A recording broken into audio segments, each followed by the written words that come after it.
Please, share the screen.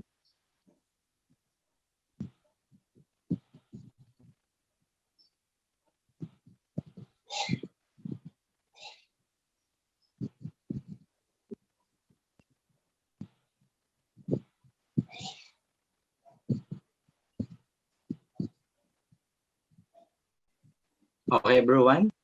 Good morning to all of you. Morning din po. Good morning po. Morning po. Welcome to our Parents-Teacher Conference. Since naka-open kami tayo lahat, at yes, please keep open cam para po tayo makitaan sa ating gaganaping Parents-Teacher Conference. Thank you po. Before we start our program, I'd like to go through some of the things that we should keep in mind when attending a meeting like this. I've written down 7 steps for you to remember. Follow these 7 basic virtual meeting etiquette rules and tips to keep your meetings productive and respectable. Reminders. 1. Leave the keyboard alone. Whether you're diligently taking notes like a model, the sound of your typing is distracting. It's not only distracting everyone else in the meeting because your laptop's internal microphone is inches away from your keyboard. It's also preventing you from devoting your full attention to the meeting. Options for quality a headset or pick up your notebook and pen to take meetings note instead. Number 2, dress appropriately. Take a few minutes to throw in a clean shirt and brush your hair. The best part of actually getting ready while remoting is that you'll put yourselves in the right space to be productive. And 3, be aware of your surroundings. People in the meeting won't be able to hear your ideas or take you seriously when there is a pile of dirt clothes in the corner behind you. We also want to avoid looking like you're inside of a cave because of a bad lighting. Part 1, mute your microphone when you're not talking. There's nothing more frustrating than hearing that alien echo noise from conflicting microphones. Save everyone from the ear-splitting madness by joining the meeting while on mute. Unless you live alone, your house is probably pretty noisy these days. Muting your microphone when you're not speaking gives other participants the ability to chime in and share their thoughts without distraction or frustration. Fifth one, speak up. When you enter a meeting, announce yourself when you join. It can be awkward to hear that someone just joined, being followed by silence. When you hop on the meeting, introduce yourself and say hi. Just make sure not to interrupt someone mid-sentence. And six, no food allowed. Try to eat a snack before your virtual meeting. No one wants to see you stuff your face with chips while discussing important business matters. Not only is distracting to others, you won't be able to focus on the task at hand because you'll be worrying about dropping crumbs all over your keyboard. And last, stay seated and stay present. It may be tempting to check your inbox or carry on a side conversation during a dull moment in a meeting, but don't do it. You might miss out on a key information or an opportunity to give input. If you're using your webcam, use attentive body language, sit up straight, and don't make extraneous movements, and don't let your eyes wander too much. That is all for our reminders. Okay, maraming salamat po sa ating minamahal at kagalang-galang na Principal Sir Ventura at sa ating registered staff na si Binibining Merto. Salamat po. Bago po tayo ay magpatuloy, nais ko po kayong anyayahan para tumayo, umupo ng ayos para sa ating pambansang awit na susundan ng panalangin na pangungunahan ng ating registrar na si Binibining Merto.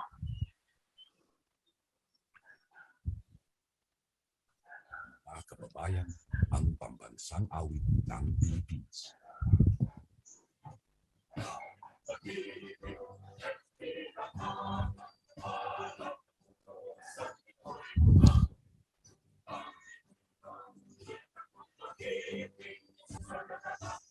Sí.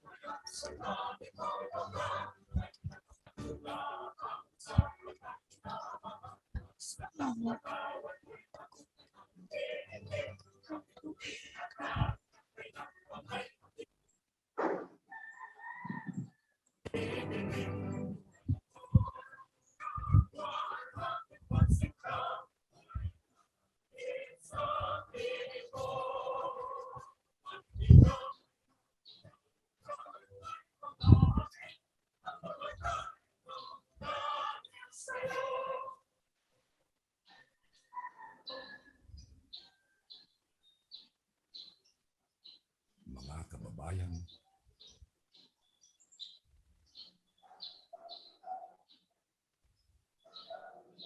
Father, the Son, the Holy Spirit. Amen.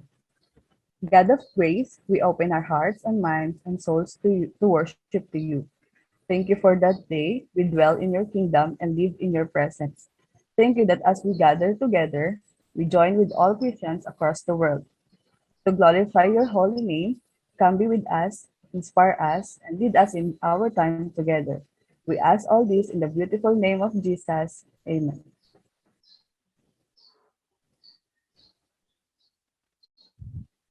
Okay, maraming salamat po at maraming salamat din sa inyo, Binibining Merto. Ngayon naman po, para sa ating opening remark, may I call our beloved Principal of Canosa Elementary School, Mr. Arvin Ventura, our Principal 3.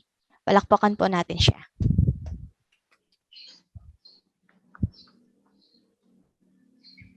Okay, thank you po. Good morning to everyone. Good morning to teachers, parents, and students, and to all my colleagues. Isa pong pinagpalang araw sa ating lahat. Kamusta po kayo? Welcome po sa Canosa Elementary School at sa ating first ever Parents Teacher Conference. Marahil tayo po ay nagtataka or nagtatanong kung bakit may ganitong gawain ang school. At nagtataka rin kayo kung bakit may PTC at PTA. Ano po ba yung pinagkabihan? Wala po siyang pinagkaiba, mga parents and students. Ang PTC at PTA po ay isa lamang. Hindi sila magkaiba. Sila ay parehas na nakatuon sa usapin pang eskwelahan at mga gakaayos ng paralan para sa inyong mga anak. This conference is important for you or for the students and teacher to understand the grading system and how teacher calculate each student's grade based on their performance. A parents-teacher conference to share is an occasion for teacher and students or parents to share their observation of the kinds with one another. Sharing everyday experience and observation gives parents and teachers more opportunities to plan, prepare, and carry out plans for child improved learning outcomes. It's also a good time to talk about any academic or behavioral challenges your child is having. We keep you to update on crucial issues concerning your child's progress in school or in our online class, both academically and socially. Sa aking pagkapatuloy po, nais ko pong ipakilala sa inyo ang mga kasamahan o mga kasama ko dito sa ating ginagawang PTC. Ang aking mga kasama sa ating paaralan, una na po ang ating guidance counselor na si Binibining Johanna Rialon. Gandang araw po. Siya or isa po siya sa mga ngalaga at pagtuturo sa inyong mga anak sa mga mabubuting gawi na ibabase or ituturo din sa kanila ng kanilang guro na kanilang katuwang at kanilang advisor sa paggabay. Sunod naman po ang kanilang advisor at subject teacher na si Binibining Jeremy Vasquez. Gandang umaga po. At panghuli ay si Binibining Krishla Merto. Magandang umaga sa inyo lahat. Siya po ang ating registrar na siya din namamahala sa mga dokumento ng inyong mga anak. Ang PTC ay 2 beses po natin ginagawa sa isang taon. Ito ay marahil bago magsimula ang unang kuhanan ng card ng mga bata at bago matapos ang kanilang pag-aaral.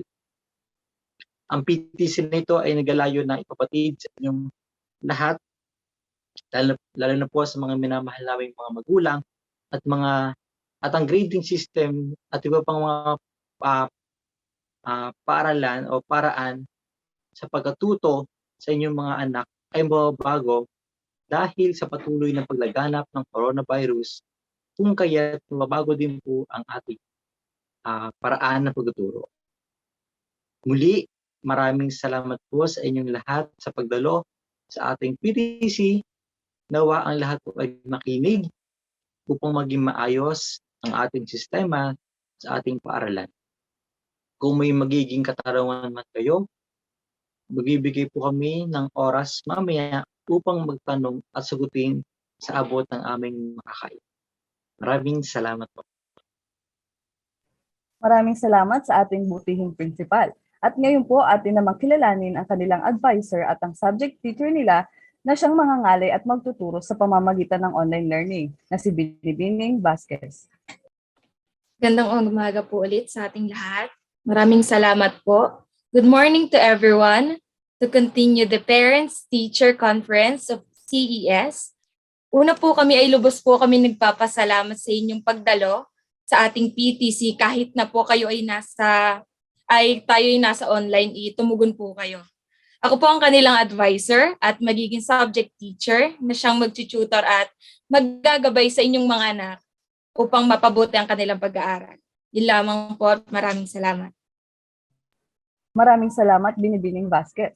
Para po sa ating pagpapatuloy at pasimula ng conference na to, atin pong muling tinatawagan ng ating punong guro na si Mr. Arvin Ventura, Principal the Third, para simulan at basahin ang mga agenda sa ating pagpupulong. Good morning again.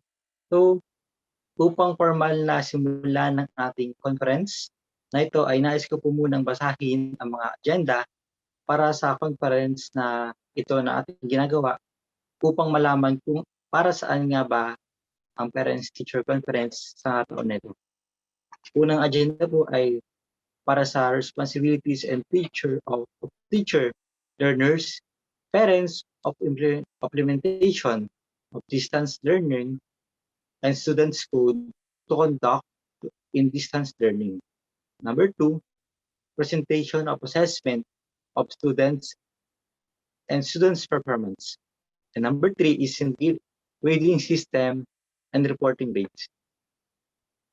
Sa pagkapatuloy natin, nais ko po munang ipapatid sa ating lahat, lalo na sa parents and students, na ang Canosa Elementary School ay may isinusulong na DepEd mission and vision. Ito ay galayon upang mapaunlad ang ating maganda sa kalidad ng pagtuturo sa mga bata at maging ang kaugnayan mga teacher, students at parents. DepEd vision: we dream of Filipinos who passionately loves their countries and who values and competencies enable them to realize their full potential and contribute meaningful to building the nation. As a learner-centered public institute, the Department of Education continuously improves itself to better serve its stakeholders. Para po na sa ating DepEd mission, to protect and promote the rights of every Filipino to quality, equitable, culture-based, and complete basic education where students learn in child-friendly, gender-sensitive, safe, and motivating environment. Teacher facilitate learning and constantly nurture every learners. Administration staff as stewards of the institute ensure an enabling and supportive environment for effective learning to happen. Family, community, and other stakeholders are actively engaged and share responsibility for developing lifelong learners. Kaugnay nito, ayon sa ating batas na DepEd Order 31 Series of 2020, responsibility of teachers, learners, parents of the implementation of distance learning. Teacher, for the school year, particular focus will given to the following.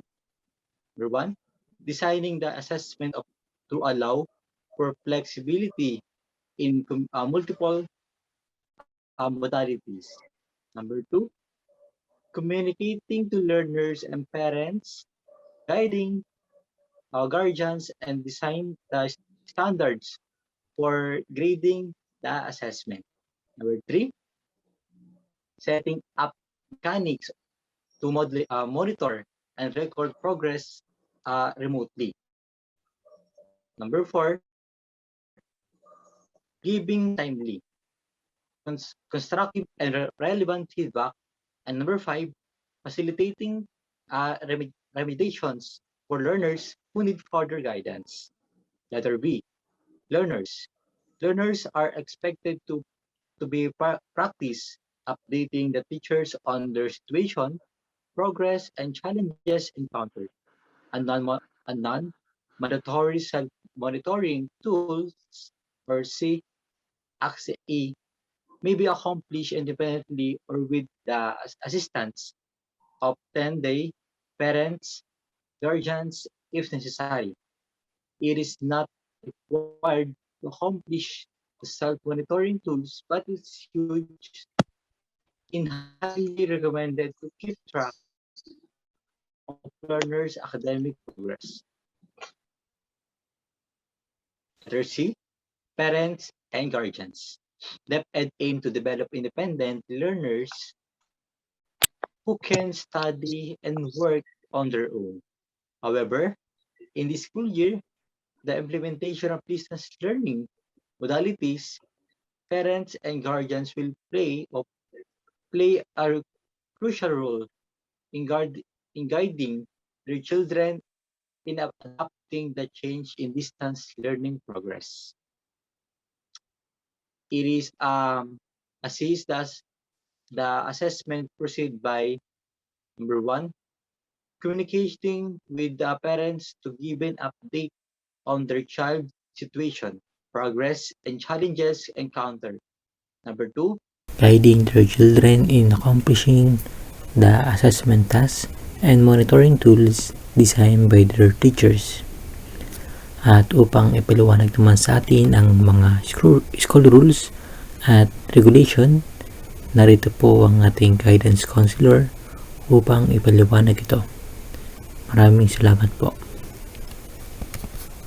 Okay, maraming salamat po ating Principal Arvin Ventura. At para naman po sa pagtalakay sa ating Student Code of Conduct and School and Regulation, sa pagsisimula po natin sa panibagong yugto ng pag-aaral, kahit na tayo ay nasa gitna ng pandemic, kung kaya't ang ating paraan ng pagtuturo ay sa pamamagitan ng online learning. Ang ating rules and regulation po ng paaralan ay may kaunting pagbabago alinsunod sa batas at upang magtugma ito sa panahon ngayon. So ito po ang ating Student Code of Conduct and School Rules and Regulation. All students are expected to read and learn the school rules. The school believe that the only discipline of a real significance is that which the individual impose upon oneself. So these rules aims to make each student aware of the values, one of self-control, orderliness, and the needs to cultivate the sense of responsibility for their own conduct and for the larger community of which they are part. So these school rules play important role in ensuring the students know how to behave and the consequences of misbehaving. So the first rules and regulation will be all students are expected to show courteous behavior towards each other in faculty and staff and also for our visitors. Number two is the attendance. The attendance and punctuality to school as well as the attendance in classes are compulsory. And then the number three will be class cutting will not be tolerated. So number four, to avoid a disorderly or dangerous situation, students should follow direction from teachers in class or other school personnel. Number five will be students should not trespass at the other school. And then number 6, gambling, stealing, and destroying property are prohibited. Number 7 is cursing, threatening people, fighting, and attacking people is prohibited. And the last one, number 8, students are expected to dress properly, appropriately for school in order that their clothes do not interfere with their learning. So following the school rules is extremely important for the student in school. When student follows school rules, it can lead to staying and focus to their learning. So this is why important of our school rules and regulation must always be discussed and given attention, which places the student best interest in mind, and that is to provide an orderly, productive, and safe environment for them to learn and develop into a responsible and law-abiding adults. So, thank you for our, so that's all for our school and rules and regulations. So, for our discussion about the classroom rule, Miss Jeremy Vasquez, go. Good morning, everyone, again. Thank you, Ms. Realon. Okay, let's proceed to the classroom rules that are implemented in blended learning. So we have here 6 classroom rules that should be implemented. Okay, the first one, the teacher facilitates learning in classrooms and students should follow instructions. The second one, be punctual for all the classes and have all necessary equipment. For the number 3, mute microphone if it's not needed, and as if it be allowed, you can speak with the class, or for if we allowed you to speak. Okay, for the number 4, behavior which interrupt learning or distract others are not acceptable. And number 5, respect the rights of others and their property. And for the last one, speak respectfully at all times. Put downs in offensive language are unacceptable. Okay, for our grading system, many of you will ask this matter about grading system, okay? About the DepEd Order 31, series of 2020, it is defined the following terms that are used in assessing your children or the learners. The first one is, what is classroom assessment?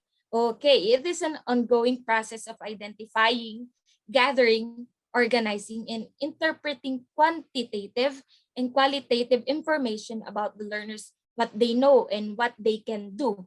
There are 4 types of assessment we give. So the first one is diagnostic, the second one is formative, interim, and summative. Let's discuss further those assessments. The first one is formative assessment.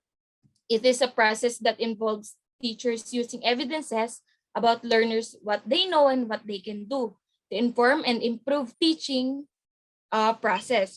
Through the learners, immediate feedback enables students to take responsibility for their own learning and identify areas where they can do well and where they need help. So the example of formative assessment are quizzes and performance tasks.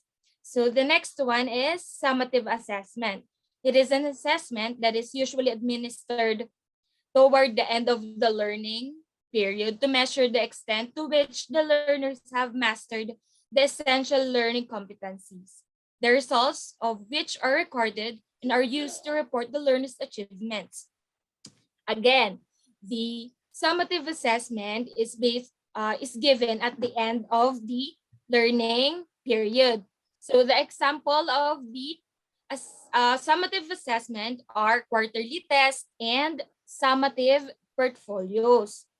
So let's proceed to the last one, the grading. It is the way of reporting assessment data by assessing a value to result a record of students' ability, achievement, or progress. Again, grading is about the strengths or rather weaknesses of your children. So it is given and record based on their ability and achievements at school. Okay. And this again, this is our grading system in the blended learning. For we have written works and performance. We do not include attendance. So 40% for the subject written works for the subject language, AP and ESP. For the written works in subject science and math, it's 50%. And written works for the subject MAPE, EPP, and TLE, it's 30%. For the performance task in languages, AP, ESP, it's 60%. From the subject science and math, we have also 50%. And for the last one, for the performance task of the subject MAPE, EPP, and TLE, it's 70%. Okay. Any questions po from the parents and students? Question po about sa grading system natin or sa iba pang mga concerns or clarifications? Hello po, ma'am. Good morning po. Yes po, good morning po, ma'am. Ma'am Rose? Ma'am, ako po si Rose, nanay po ako ni Bernadette. Ma'am, tanong ko lang po kung may posible po ba na bumaba ang pagbibigay ng grade sa mga anak namin dahil na din po sa pagbabago ng grading system due to online learning po, ma'am. Okay, thank you po. Hindi po ma'am, dahil nga po ang pagbabago ng grading system, kami din po ay nag-adjust kung saan kukunin po namin ang grade ng inyong mga anak. Since naka-online naman po, ang learning method po natin, aalisin na po namin ang grading sa sa attendance po ma'am. Dahil na din po hindi po natin matitiyak kung makaka-attendan yung mga anak dahil po sa ibang circumstances sa online class, including the internet connection. Yun po ma'am. Okay po, ma'am. Maraming salamat po. Salamat din po. Meron pa po ba? Good morning po. Ako po pala si Angelique Boneda, mother po ni Ira. It is possible po ba na modular kami, especially for others na wala talagang internet o mga wala kakayahang mag-load ng malaki para umattend sa online class? Yes po, ma'am. In that case po, to those students who has low performance in subjects, we are going to give remedial to provide the incomplete activities and performance tasks since we're now facing the COVID-19 and we decide to give extra activity and extend the other submission of the activity. In addition For this- po, yes po, ma'am. Ms. Vasquez? Let's proceed. Okay po. In addition po, we will provide extra copy of activity na pwede pong sagutin ng mga student. Isasama na din po namin ito sa pagbibigay ng module every Monday. Ito pong extra activity na to ay ibabase naman po sa rubrics na aming gagawin or according sa kung ano activity ang aming ibibigay. Okay po, thank you po. May question pa po kayo? Students, do you have any questions? Good afternoon, ma'am. Ma'am, tanong ko lang po, Good di ba po ang pagtuturo po natin ngayon is online method. Magiging 8 hours pa rin po ba yung klase namin? Okay, thank you, Ira. Hindi naman po magiging 8 hours ang klase ninyo. At hindi naman po kami magre-require na everyday ay magka-class po kayo. Kami po ay magbibigay ng mga schedule kung saan may mga araw at oras lamang na itatalaga upang gawin ng inyong mga modules or online class. Thank you, Ira. Thank you po. Hello, ma'am. Another question lang po. If my child is failing behind, how will be notified? In that case, ma'am, thank you po, Ma'am Rose. Okay, in that case po, be assured that we're going to monitor the performance of your child. Kung may problema man po or may mababa silang grades sa mga activities and exams, agad po namin kayong kakausapin at ipapakita ang aming ginawang grading portfolios kung saan namin kinuha ang kanilang mga grades po. Thank you, ma'am. Thank you din po. Is there any other question po? Sino po pong magre-raise ng question or concern? Po. So good morning po, ma'am. Ask ko lang po, magsasagawa pa po ba tayo ng brigada? Kasi syempre po, ilang buwan na po hindi nalilinis yung school. And ang pagkakaalam ko po, nag-stay po kami doon para po sa ibang gawain. Thank you. Okay, magandang tanong yan. Yes po, pero mag-schedule po tayo or kami kung kailan pwede na. Siguro po pag medyo mababa na po ang kaso ng COVID-19 dito sa ating lugar o sa ating school. Yan po. Or in addition po, about sa ganyang gawain tulad po ng sa brigada and etc. na school activities, kami po ay maglalabas ng mga announcement kung kailan po natin siya pwedeng gawin in particularly sa mga place na especially sa mga may mababang kaso ng COVID. Kasi in this time po is medyo mataas po ang kaso, kaya kailangan po natin sumunod sa protocol na ng mga governments natin. Thank you po. Okay po, thank you po, ma'am and sir. Ma'am, can you tell me more about the teaching method you're using? Okay. About teaching method that we're using, blended learning, okay? Ma'am, there are many teaching methods we use. So the common methods we use in blended learning are inquiry-based. We answer students' questions in inquiries. So the next is learner-centered. We just let students answer the assessment materials we provide. And lastly, when we have online classes, we do cooperative learning, so that students will be given a chance to socialize and communicate of each of everyone in the class, even we're just meeting virtually. Yun po, ma'am. Any question pa po? Ma'am, it is possible po ba na mag-modular kami, especially for the adults na walang internet or walang kayahang mag-load ng malaki para umattend ng online class?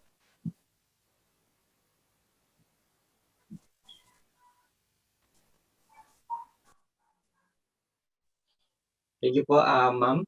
Yes po, possible po na papiliin namin kayo, lalo na sa mga kaso na wala talagang internet providers, no? Sa mga ganyang kakayahan po is yung mga walang kaya mag-load ng malaki para makaka-join sa online class ng mga bata. Kaya lang po, ang magiging kaibahan po nito, kapag nag-modular po ang pinili or modular ang pinili ng parents and students, ay magiging self-learning po yung mga bata. Kung sa online naman po ay, ang kagandahan po nito ay mabibigay, ipapaliwanag ng teachers ang mga nakasaad sa mga modules, lalo na po yung mga lesson and topics na nakalagay doon. Thank you po. Ma'am, how about po yung module ng aming mga anak? Isi-send nyo na lang po ba ito sa messenger or sa email? Or kukunin po namin sa school? Okay po, thank you po. Napagkasunduan po namin na every Monday, kukunin po ng mga magulang ang mga modules ng mga bata sa school. Kami po naman ang maglalagay ng lamesa sa covered court upang doon po kunin ang mga module or ipasa din po. Dagdag na rin po, sabi niya po ni ma'am, magdala na rin po kayo ng mga lalagyan ng modules tulad po ng plastic envelope or alagayan ng mga pangalan ng inyong mga anak. Ang mga module po ay isa sa uli sa school tuwing Sabado, umaga hanggang alas 12 ng tanghali. Malinaw po ba? Okay po, ma'am. Thank you po. Okay, thank you. Thank you, Mr. Principal, Ms. Guidance Counselor, and the staffs of the school, and parents and teachers and students. And for the closing remark, I will be the one who will give a closing remark for this valuable meeting or PTC conference, our first ever PTC conference. I would like to highlight and everyone that this PTC is such a valuable chance for all of us, for us school staffs to share with you our goals, rules, and responsibilities. Additionally, as we review the progress of your children, together with us, we consider next steps of learning with the help of you, our stakeholders. Thank you for connecting with us, even we have busy schedules. We're here to discuss everything clear. I hope this would not be the last. And thank you so much po. God bless and keep safe. Are there any other matters po? Okay. If none, I would like to invite everyone to fix themselves and open the camera for the photo opportunity.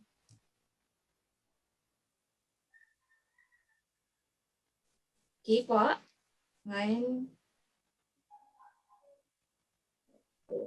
two, three, go. Okay po.